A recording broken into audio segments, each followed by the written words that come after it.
সমস্ত যোগ্য শিক্ষক শিক্ষিকা এবং শিক্ষাকর্মীদের জন্য একটা মৃত্যু পরোয়ানা উনি আজকে আমাদের জন্য ঘোষণা করলেন। আমরা কখনো চাইনি নোটিফিকেশন দিক, কিন্তু আজকে আমরা ওনার মুখ থেকে শুনলাম নোটিফিকেশনের বার্তা। বিশেষ করে উনি যে সুপ্রিম কোর্টের জাজমেন্টের কথা বললেন, সুপ্রিম কোর্টের জাজমেন্টে কোনো এক আশঙ্কা ছিল যে সরকার হয়তো আমাদেরকে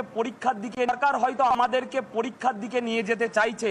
সেক্ষেত্রে এই ডিটেল নোটিফিকেশন দেওয়া, ডিটেল বর্ণনা দেওয়া, সেক্ষেত্রে আমাদের এই আশঙ্কাটা বরাবরই থেকে যাচ্ছে যে সরকার সমস্ত যোগ্য শিক্ষক শিক্ষিকা এবং শিক্ষাকর্মীদের রিভিউয়ের মধ্য দিয়ে ফিরিয়ে আনার ক্ষেত্রে যে আমরা যে গাফিলতিটা দেখছিলাম, সেটাই মনে হচ্ছে আমাদের আশঙ্কা সত্যি হয়ে যাচ্ছে। তো এই ভয় বা হতাশার জায়গা থেকে আমরা যে আশঙ্কা করছিলাম, সেই আশঙ্কাটা কিন্তু আজকে তার বহিঃপ্রকাশ দেখতে পেলাম সরকারের পক্ষ থেকে।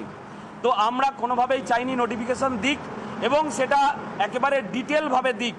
নোটিফিকেশনে আজকের বিবৃতিতে বলা হলো যে অনলাইন অ্যাপ্লিকেশনের ডেট, তারপরে exam date, result date, counselling date, এত কিছু কিন্তু সুপ্রিম কোর্টের জাজমেন্টে বলা ছিল না। অর্থাৎ আমরা মনে করি শুধুমাত্র জাজমেন্টটাকে ফলো করার জন্যে এত ডিটেল বিবৃতি দেওয়ার প্রয়োজন ছিল না। অর্থাৎ আমাদের কোনো এক জায়গায় মনে হচ্ছে যে সরকারের সদিচ্ছার অভাব আছে, যে সমস্ত যোগ্যদের ফিরিয়ে আনার ক্ষেত্রে সেই সদিচ্ছার অভাব আমরা দেখতে পাচ্ছি। আজকে আমরা বলবো যে নেতাজি ইন্ডোর স্টেডিয়ামে যে মুখ্যমন্ত্রীকে আমরা দেখেছিলাম যে উনি থাকতে একজন যোগ্যেরও চাকরি যাবে না, আজকের মুখ্যমন্ত্রী কিন্তু সেই দিনের থেকে আলাদা। অর্থাৎ উনি আইনটাকে মেনে করবেন। কোনো একটা জায়গায় মনে হচ্ছে যে সুপ্রিম কোর্টের অর্ডারটাকে উনি অ্যাকসেপ্ট করে নিয়ে যে রাজ্য সরকার এবং স্কুল সার্ভিস কমিশন যে দুর্নীতি করেছে সেটাকে পুরোটাকে এড়িয়ে যাওয়ার একটা মানসিকতা আমরা দেখলাম।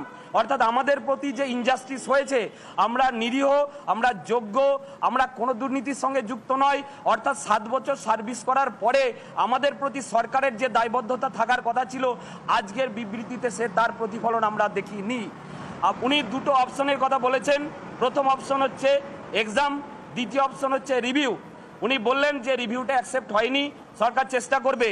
আমরা বারবার বলবো সেকেন্ড অপশনটা সরকারকে সর্বতভাবে চেষ্টা করতে হবে, রিভিউটা অ্যাকসেপ্ট করিয়ে সমস্ত যোগ্য শিক্ষক শিক্ষিকা এবং শিক্ষাকর্মীর চাকরি ফিরিয়ে আনার ব্যবস্থা করতে হবে। এটা উনি নিজে কমিটমেন্ট দিয়েছিলেন, ওনার নিজের কমিটমেন্ট ওনাকে রাখতে হবে। আমরা যোগ্য শিক্ষক শিক্ষিকা অধিকার মঞ্চের পক্ষ থেকে এটাই আমাদের ওনার কাছে আবেদন।